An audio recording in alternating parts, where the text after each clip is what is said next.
Ladies and gentlemen, we are finally here into the finals of the Alienware Enter the Storm at number 2 Qualifier Cup number 5, powered by Alienware, Roka, and Gosugamers. I mean, a $5,000 prize pool is nothing to sneeze at, and that is basically the winning team's chance. Whoever wins moves on to the grand finals, I believe, closer to the mid of the month.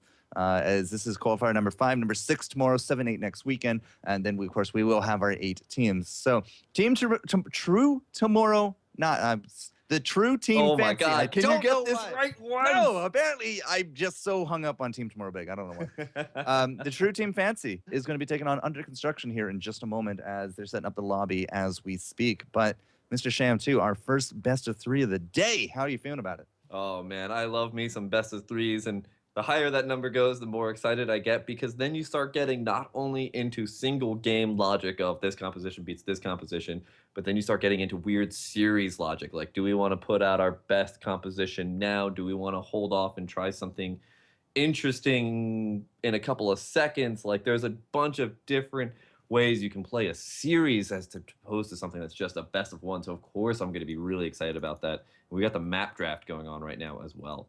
Oh, all right. So I saw that, came back, and now it looks like we are finally actually going to get a map draft on stream. That's awesome. So Team True Fancy looks like they're going to be blue. Yeah. Oh, I didn't actually notice that that's the blue-red alignment there. Cool. Awesome. Blue, and then, of course, Under Construction red. Looks like first ban is going to be the way of uCo. So that means they get first pick as well?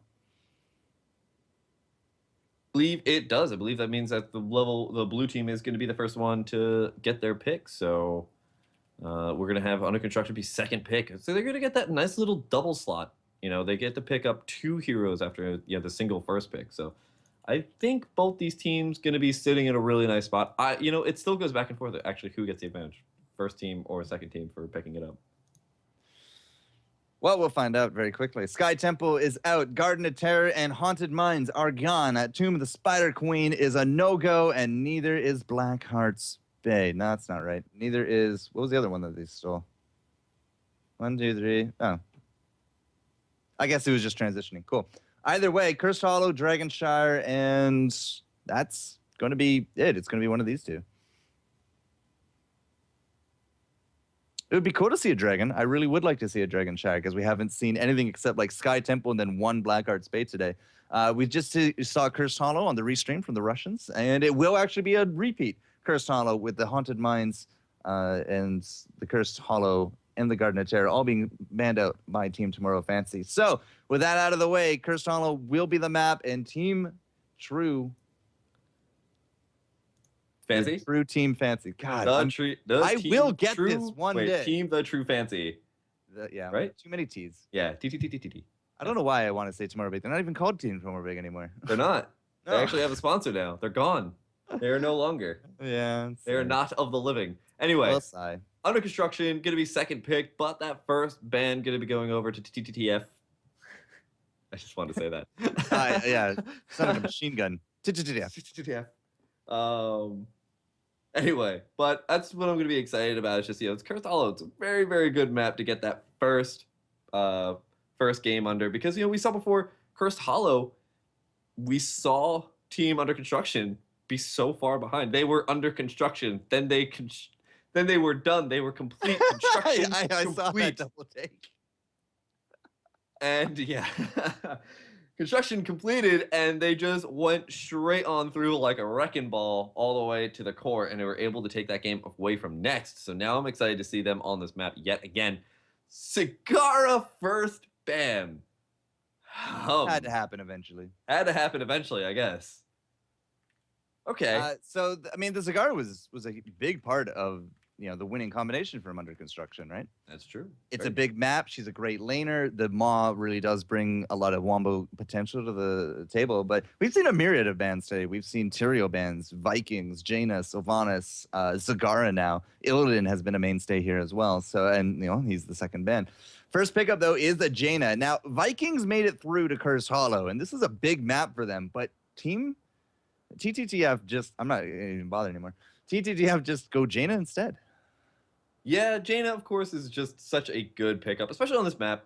Ice Lance, just goes so far. It's great for poking out that little tribute channel. And then, of course, in the hallway battles, the jungle for this entire map is just small little hallways. You can get stuck and caught up and balled up into nice little places for a blizzard to just randomly erupt out of nowhere and suddenly take out half your health. So Jaina, very, very strong on this map. But you know what's a little bit stronger? Lost Vikings. Right, and this is just like Vikings were there, and a true fancy just said nope. Yeah. So now they got to deal with it. Can they deal with it? Well, with enough burst, or perhaps another Nova. We have seen Nova roaming around. We've seen Zeratul roaming around. Both stealthers do have a good success rate up against Vikings, especially when they split. But Sylvanas, to go on that one as well. Under Construction really wants to push forward those specialists. And you know what? They can pair this up with any other 3 heroes to just kind of stay in that bot lane and pick up 2 towers, or top lane and pick up 2 towers. And the Lost Vikings soak up the other 2 lanes. Then they move up to mid lane, pick up 2 towers. And they go up to top lane, they pick up 2 towers. And that's a lot of experience there, man. That's a lot of experience to go team under construction to get them that little bit of level lead. And in this map, a level lead is not that massive. But if you can keep that advantage going, that's going to be the story going on into the mid game. And that's where we're going to start to see what we can see out of that. But for now, all we can see already is that they could stock up on one lane and just destroy something. Well, we'll have to see if that will be the case. Now, under construction as well, I mean, I looked at some of their previous games. To beat Fnatic, they had Diablo, Tyrande, Malfurion. Last game, they had the Tyrande, Malfurion. Today, the True Fancy Sin, not today. They are going to be taking the Malfurion away as a counter pick, it almost feels like, from under construction. So we'll have to see what other kind of synergies they can bring to this. They still could go for a Diablo Tyrande. We have seen them favor the flex comp, especially with a roam ready to go. And that would actually, deal very well with your in theory on stalking the lanes, because they're going to be roaming anyways. And anybody that comes for, some resistance could find themselves in a bad spot. And look at that. Yeah, that's a really nice read there. And so, yeah, Diablo Tyrande going to be a really nice pickup here. And I'm going to ask you to hand over your crystal ball, please. It could be any way for these guys. I suspect we'll see a stealth. True Fancy, they need to pick up their warrior. I would honestly probably go for something like Muradin at this point. But they went for, I believe, ETC last time we saw them, if I remember correctly. They've been favoring Nubarak, I believe. Yeah, Nubarak as well. They don't have the ability to get the blood for bloods out here. And, under construction also tossing that up as well. ETC going to be their pickup. Which, you know what? They don't see a number of blood for bloods coming out here. There's only one blood for blood out. ETC is not a very scary pickup then. No, absolutely not. And it's actually Do Your Best that was favoring Nubarak. We saw them in majority of their games today. But so are they? Okay, so could this be a mosh pit, I wonder? I don't think it will be. I think the global will come into this more. And in fact, in terms of the global, I think under construction could easily put a Brightwing into that for a flex. But they could. Very much so. And I think that would actually probably be their last pickup, because it's Lost Vikings. You want to get that Lost Vikings and Brightwing. Gets that passive healing on everybody.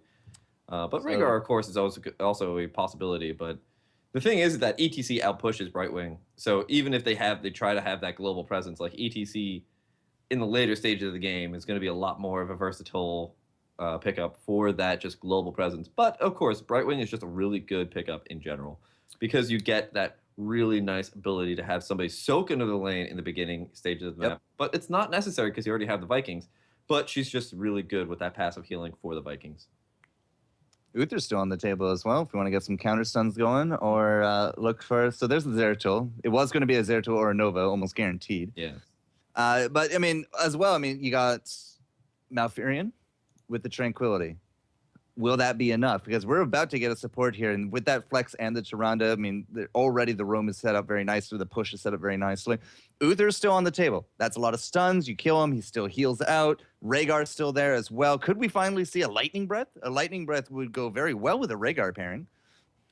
Lightning Breath would be nice, but I think we've seen Apocalypse. I think Apocalypse is just always... as a Diablo player and the top-rated Diablo ranked guide that happens to be on a certain website called Heroes.gosu.cup, I would have to say Apocalypse is always just better. I hear you were just featured recently. I was. some really nice gentleman approached me about featuring my guide, and that's what happened. But we've got a really nice setup, and there is that Brightwing. That's exactly what we were both expecting. I mean, it's really not a surprise. They get the little global presence. They get a little more global presence, but healing up that Lost Vikings, of course, is going to be huge, and Polymorph is just always nice. So, looking at the rest of this, especially as an answer to Zeratul as well. Zeratul pops up in the back line. He's like, haha, I'm going to get a nice little cleave in, and then all of a sudden, oh, I'm a goat. Now, we have seen a few different Zeratul builds. We've seen blocks and survivability. We've seen cleaves. Saw a cleave build early on in the day. Haven't seen any Shadow Assault today. Do we need a Shadow Assault with this? I mean, we got a Valid Jaina into the back and enough lockdown, I think, between Malfurion and ETC that we don't need one, per se. I think the Void Prison is really going to be a big thing in terms of trying to defeat some of the Wombo here. But early game, I really do think Under Construction can really push home some big advantages.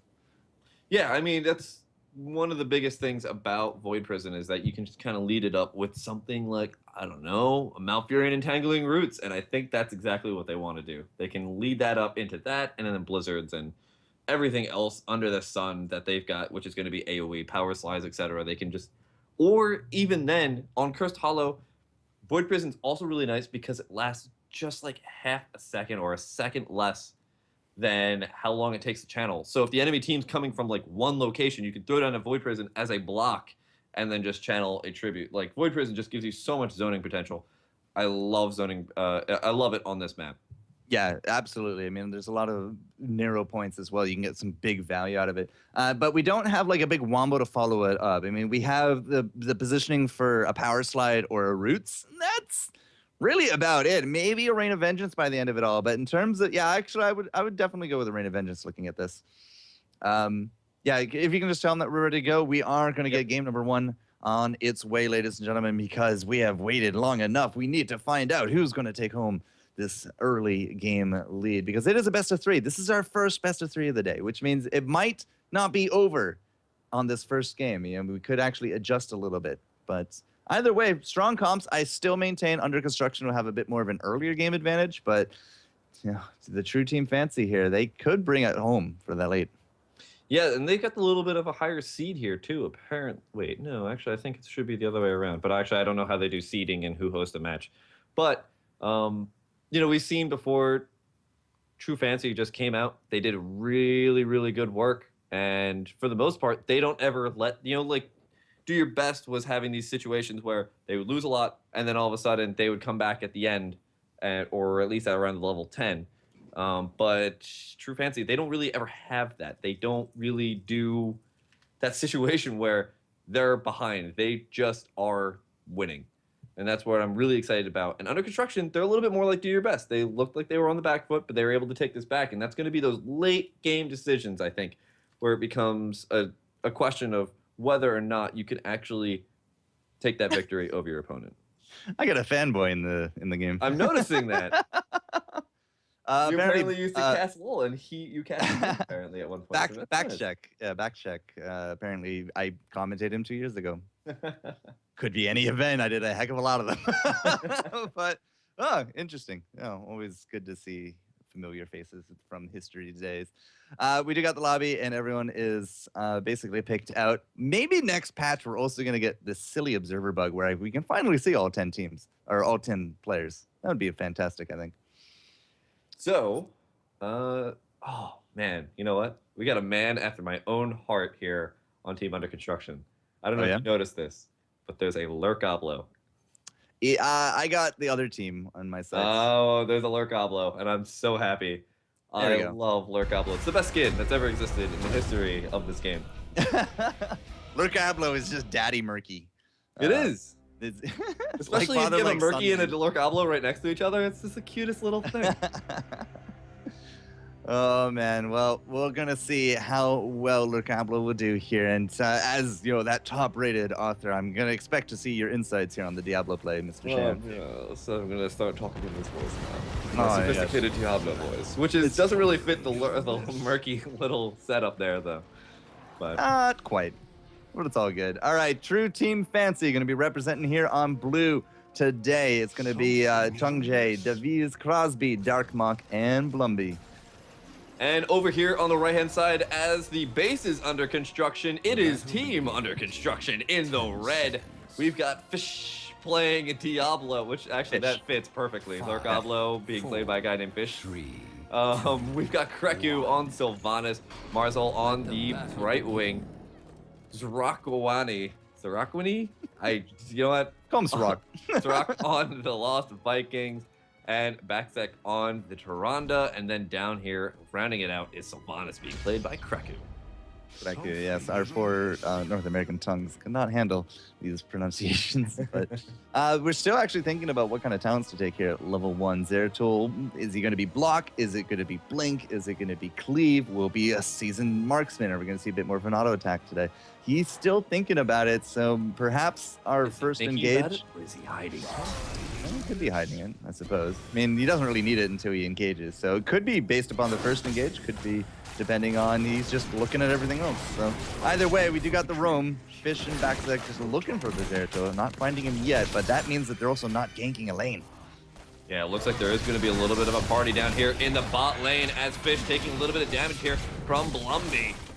Darkmock trying to do a little bit of damage here to the Lord of Terror, but not going to be able to do that much. And actually, you mentioned all of the talents except for Rapid Displacement, which increases or decreases the cooldown on Blink by 1.5 seconds. Oh, you did? Okay. A blink or cleave or block.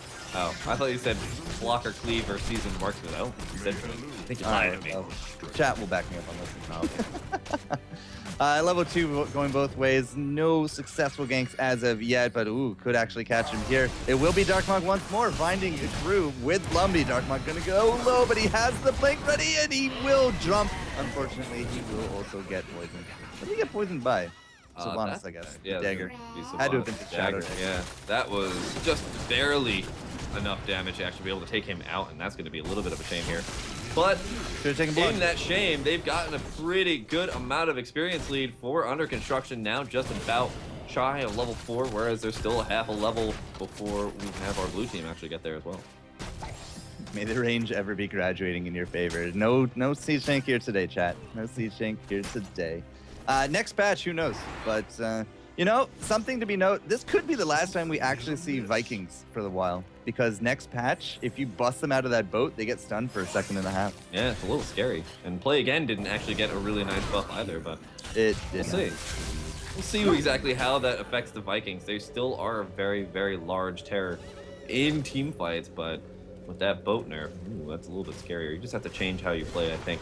Well, let's talk about this tribute now coming up here, and this is going to be at level 4, so both these teams have their nice little level 4 advantages for their talents, but I don't think anybody's really going to have a huge advantage here. Brightwing can teleport from the top lane, so this could instantly become a little bit more of a favorable fight here for under construction, but they're taking heavy hits. The healing ward does go up. Fish now taking heavy hits. They're going to try and turn this around, but the blink out of the Lunar Flare there by Darkmock was absolutely on point. Crosby doing a little bit of chip damage, but I think they've got to give this up.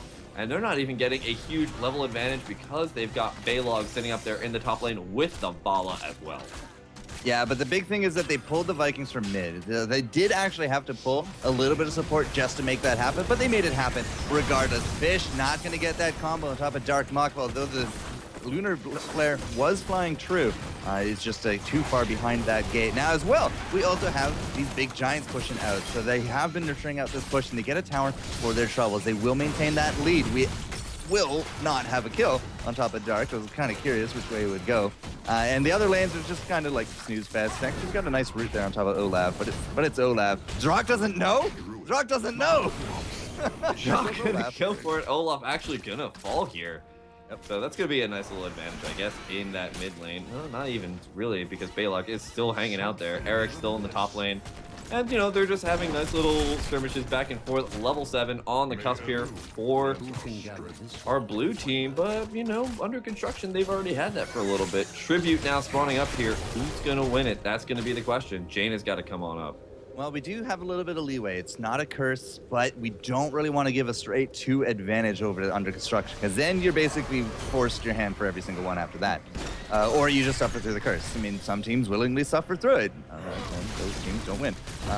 So Blumby, he's going to be the guy into the back. They're going to try to separate out Fish from the rest of the team. You can see the face mount just keeping him at bay, and the body blocks are good. No heals, finally a shield to his name, but now Marcel is going to be the big trouble. Brightwing is going to take a dirt nap as Kreku now has to deal up against Dark Mach. Davies are going to come in with that arrow as well, but the arrow followed her right through, and in a blink away for Dark Mach and the tribute into the pockets of True Team Fantasy. They come about big in a big way. Yeah, they are doing so incredibly well here. Those blinks are on point every single time, and apparently chat agrees with you. I swear I didn't hear it, but it's okay. We're looking at some really nice blinks coming out of this Zeratul, and I gotta say, I'm really impressed. They are still keeping a pretty good level advantage right now as well against a set of Vikings. They're doing really well with this. Level 9 on the cusp. Did that not hit Zrock? I don't. We had the this singularity charge go out, and it didn't hit him. It just chased him, and it didn't hit. Might have been a graphical thing. I don't know. I'll have to keep an eye on that. But there was no explosion damage. So I didn't actually see it. All right. Either way, bruisers going down from both sides. Dark has been roaming around. That rapid displacement is coming out huge right there as well.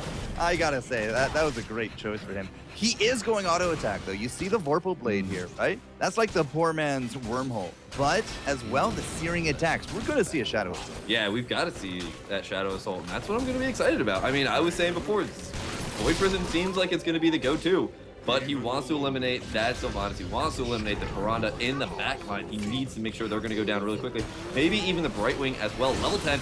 Both teams at the same exact spot. Both these teams level with only one tribute as well, so this is gonna be a fight. Well, you are right, sir. The Void is in your favor today. Oh, is it really? Wow, this is just going back and forth. I don't even know what to believe here. A lot of predictions and a lot of misses today, but still, both teams coming down hard. Here comes the Zeratul. They're gonna look for that Void. If they can keep somebody out of this fight, if they can Void Prison Viking, they could actually stop out that boat, and it looks like they will get that Void. Really good placement there, but there's no big follow-up. The silence into the Apocalypse, and that is it for Dark Mach. He is out of there. The jump is there, and now Zrock into the boat, and that is probably going to be the fight into favor of Under Construction as they get this second tribute. The Starfall looking pretty. Here goes those mortars, and Blumby on the retreat. Zrock has to be careful, though. He's about to jump out of that boat, but he is A-okay. Look at that health regen going on for the Olaf, and that will be that. One kill, but the second tribute for Under Construction. That was such a nice Apocalypse. Not only were all of the members of the enemy team completely spaced perfectly to cover basically everything, like Zagara covering the map in creep, they also, it was a great disengage for the Void Prison. There was no way for them to, really perfectly deal with the Void Prison coming out and the Apocalypse. A little bit of a fight here for the Siege Giants.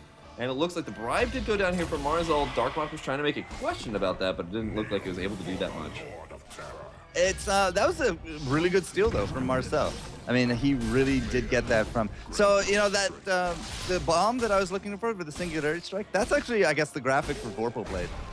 Oh, it's the same graphic. Yeah, that's why I thought it was trying to explode, and it just didn't happen. So that's interesting. I'm kind of curious that they're using the same graphic for it, but either way. Yeah, it's a really weird thing. It's a little bit bigger, but yeah. Zrock in that escape just jumps over the ETC, but unfortunately gets collapsed upon, had no more tricks up his sleeve and could not boat because of the air into the top. Boat wasn't ready anyways. And we had a posturing here for a boss. We actually have a posturing for a kill. There goes Tyrande. This actually could lead them up to actually taking this boss. There's not really a lot of contention they can do here. One Viking is down, 17 seconds until we've got the Tyrande back up here. But they're just going to opt for the tribute instead because they are down one tribute already. They want to make sure their enemies are not going to be able to have a chance to get that curse.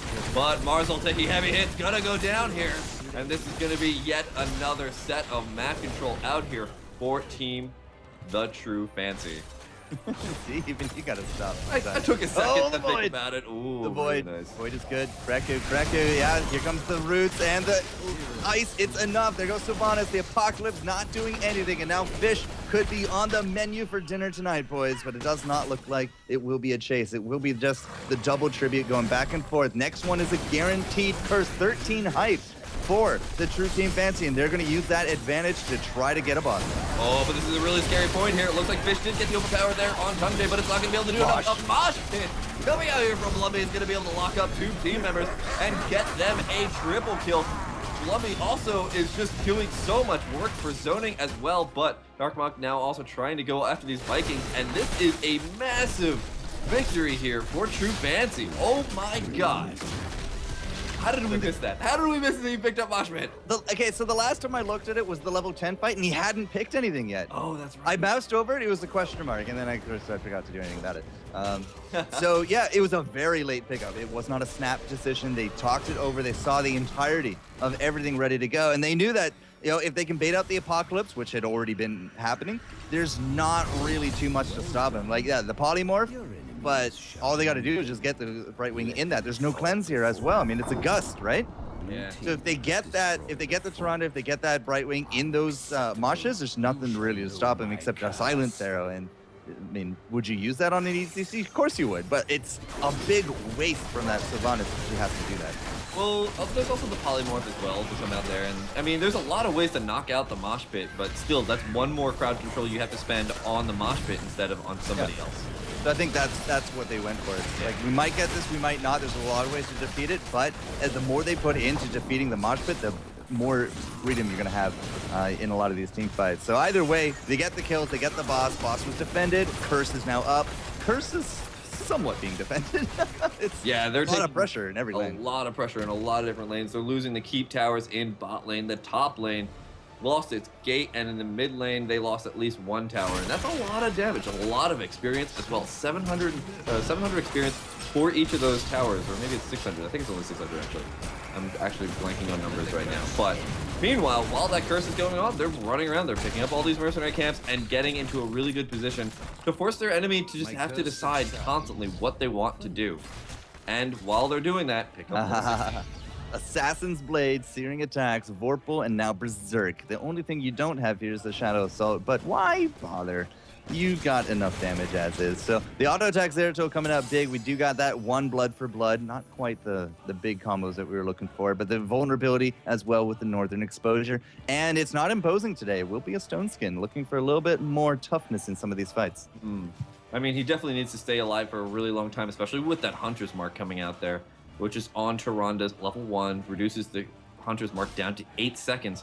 And that's a really, really big, scary point. As soon as you jump in there, you don't want to get immediately eliminated by a Hunter's Mark Lunar Flare, and then just the rest of the enemy team following that up. So putting down that Stone Skin, putting up on the block as well, it's just going to give him a little bit more of that versatility in these team fights to not have to worry so much about getting immediately melted. All right, we do not have 16 here for under construction. Any kind of big fight, they're going to be at that talent tier disadvantage. A lot of damage going into that keep. It's going to be, I don't know, 20% hit points or so. The defense looks like it's solid enough, but we should be having a tribute. We also have a boss coming up in 7 seconds. You see the ping going down to it. And this is a problem for under construction because they're still very much in defensive mode. If they don't realize this boss is happening and they can't move out quick enough, they might just start, again, slowly losing that snowball. And that's, you know, just that really, really scary point. You don't want to start losing anything like that anytime soon. And, you know, as soon as you start losing a boss, you start losing a couple more mercenary camps, you're constantly deciding, do we defend? Do we go after them? Do we defend? Do we go after them? And that's going to be the biggest issue here because another tribute coming up here, but I don't think they can move out against it. It's tough. I mean, you got to make the call. Now, the good news is that there's not a curse behind this. So they give up the tribute, not that big a deal. There's 2 more chances to kind of stop that out, right? We did just hit 16. The timing could have been a little bit better for the contest on this boss, but still 16 is achieved. It's about a level between the teams. Under construction can, you know, fight on that even talent tier. I don't know if they're going to lose this keep. It's going to be Barzil close. taking a lot of damage. Oh, just last second ice block. That's actually a pretty big cooldown. This man trying to fend off the Jaina aggression, and they're taking heavy hits on the keep. Lumby wants to stay there for a couple extra seconds. Gonna go back out of here. There's the Wailing Arrow to initiate. Rock going back on in. Vikings trying to do as much damage as possible. Don't think they're going to be able to do that much. So there is a nice Lunar Flare on Darkmonk, but with the Blink, going to be able to get away. And it looks like a disengage. They get a free keep. They got 2 keeps out of it as well, and a tribute. So everything is just coming up aces here from True Team Fancy. They're maintaining In fact, they've actually elongated their lead a little bit here, 18 to just 16 and a half. So on the road to 20, if this game does get to that point, it's for sure going to be a first place finish here from the Shoe Team Fancy. And level 20 coming into that, that's just going to be absolutely huge because the blinks are going to come in for possibly even the ETC. I'm curious to see if he will take the hardened just to survive out of that. But as well, level 20, I think another blink. No, it would be Nexus Blades, I think, for the Zeratul. Yeah, probably Nexus Blades, considering he's going for such a strong auto attack build. But we don't actually specifically know because he went for all that but didn't go for Shadow Assault. Maybe that was a misclick. Maybe he did want to go for Shadow Assault. Doesn't really matter, I guess, because it's working out for him. Can he Void Prison this Golem? I think he can. He can, very easily. If he doesn't die. Posturing for this, but yeah, he's really low in health. Yeah, they don't have Tongue J. They should have let the ETC actually get the tribute and then just stage dive in. Of course, he doesn't have it. Yeah, stage dive. That's why they didn't do that. Yeah, I think they're gonna have to give this up.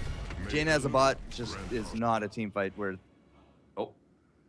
Yay! Pause. I forgot the pause functionality. Just don't see that often. But let's talk a little bit about the 16s going back and forth. But let's talk about, let's finish the thought on the 20s. I suspect Nexus Blades, Harden Shield, Blink Blink, and what do you get on Malf? He can get Rewind, but I don't think he would. Storm Shield? I think Storm Shield. Phone is starting to make noise out of nowhere. Yes, he could go for Storm Shield, but I don't think that's going to be a really big pickup here. Probably Harden Shield or Bolt. Yeah, it's going to be one of the two. I mean, a blink in the bolt for the mosh pit is huge. Yes. But you also need the hardened shield kind of, to survive by the end of it all. So, I mean, it's likely one of those two. I don't see it really going any other way. For the level 20s, well, let's talk about the 16s just here for under construction. We do got the Imposing, which feels like it's, anti-Vala, anti-Zeratul, maybe not so much the Jaina. But you absolutely need it. Both teams do have their vulnerabilities because we got Critterize here now as well. Right. Pretty standard Viking build. Horde into activatables and impatience. And the Shooting Star. You still see Shooting Stars for our Lunar Flares. I wouldn't be surprised. I mean, it's such a strong talent, especially with the Critterize. I mean, you think about you just pair all of them up together with the Hunter's Mark, with the Critterize, with Shooting Star. That's a lot of damage to chunk out of somebody immediately. And just keep them stunned, keep them polymorphed for a couple seconds extra, and that means you can possibly just eliminate them. And that could just be that ETC, and that's why I'm saying ETC needs a little bit more of the survivability, a little bit more sustainability, it needs to pick up that Stone Skin. So the level 16, we have double vulnerabilities, not only from Sylvanas, but as well the Bright Golden Brace. Wow. That's not Envenom follow through into Blood for Blood. Yeah. I mean, that's a heck of a lot of single target damage, but they didn't go for that. It is going to be that vulnerability. So double vulnerability does not stack. It doesn't? Pretty sure it does not. It's a flag. Vulnerability is a flag. Yeah. Something will turn it on, but you can't double it, for example. Oh, I didn't know that, actually. So if they stack those, I mean, it's a Shadow Dagger, right? I mean, it's not that's going to hit everything anyway. Yeah. Well, I mean, can you imagine? Oh, man, like a Lost Vikings jumping into the middle, flags everybody for invulnerability, spin to win, enemy team dead. Yeah, and then that's going to be a really nice, just every single thing makes them vulnerable or makes them have just a little bit more survivability. And that's going to be a really nice setup going on up until the next couple of team fights if they can get them and if they can win them. They've got this Grave Golem going for them already, so they can just kind of push this down and just start winning. At least in the top lane and possibly just start pushing somewhere else. It looks like they're going for bruisers in the mid lane as well. If they can get that and possibly maybe push bot lane, they need to start taking forts because they haven't taken any yet. And they have one forts left. Yeah, all the forts versus one keep. That's definitely telling a story. Jaina has reconnected. I think she's just kind of catching up using that replay function. I do know that I did do an interview with the devs once, and they said they're working on like a save state every few moments so that you don't have to recombine from the very beginning. You'd only be like at most 2 minutes out. I haven't seen that yet, but let's hope for retail that we finally fix out the reconnect. Does look like they are ready though, because we do got some ready questions coming back into this one. So let's get back to it. But yes, the infrastructure damage is very telling, especially up against Vikings and Sylvanas. You would have expected them to be able to push a little bit harder. Yeah, just because they don't have really the map advantage, they just can't push as hard. you really need to have a huge map advantage to be able to start turning that into a really big pushing advantage. But that's what I'm saying, like, this game really isn't under any side's favor right now, because as soon as there's a massive victory, under construction can just tear through the board like paper. I keep like a little bit thicker paper, like maybe like resume paper. And then the core is like, I don't know, like a sponge. It's a little rough to start getting it down, but then as soon as you start tearing it down, it goes really quickly. And Shadow Dagger affects the core, as well as you can't Hunter's Mark anymore. But at least with the Shadow Dagger, they can start doing a good amount of burst damage. Look at this. Look at this. Look at this. Oh no, they see Kraken. Davies jumps the wrong way. Gets deleted. Great ambush for Great Justice right there. Here comes Darkmok though. This could be a big void. This could be a big apocalypse. They get the stuns. Darkmok is deleted. He's out of there. The boat is doing the damage that it needs to on top of Tung Jae and keeping him out of the picture here as well. Crosby's sitting pretty, but he's one of the only survivors here. And that ambush.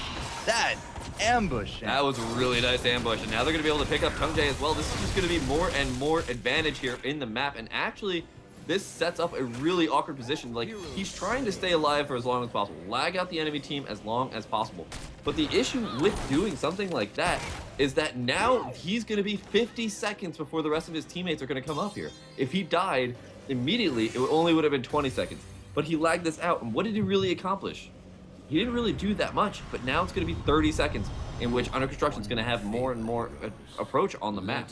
So that ambush was very genius, because not only did he panic right here and Vala went tumbling this way right into the Diablo and crew, but because of the small enclosed areas, like, we didn't use a Void Prison. Absolutely, you should have immediately used the Void and gotten out of dodge. Immediately, I think that would have been my response. But they tried to fight it out, and the Apocalypse got such value, 3 kills, and the curse going the way of Under Construction. We were just talking about how it's not really anybody's favor, and I wanted to add that even if you team wipe True Team Fancy, it's not over, because there's just so much infrastructure to tear through here.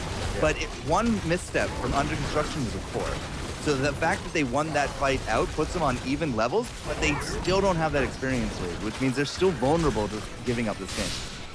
Well, they're still vulnerable, but they've got 3 different talents to make the enemy team vulnerable, and if they can concatenate those in a really nice way, Chester, they can possibly take another team fight.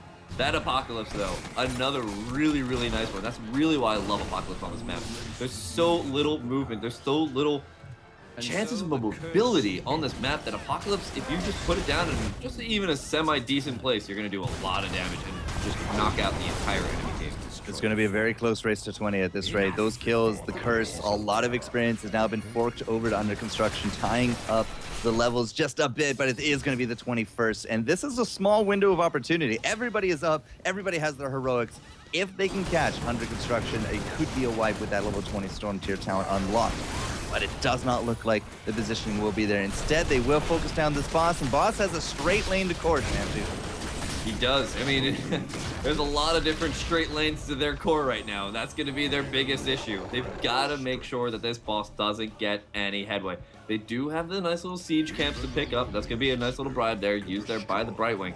But they've got to take down this boss as soon as possible, and that's going to be a scary point. But at least they can use Hunter's Mark as well as the added advantage of Cold Embrace on it. But,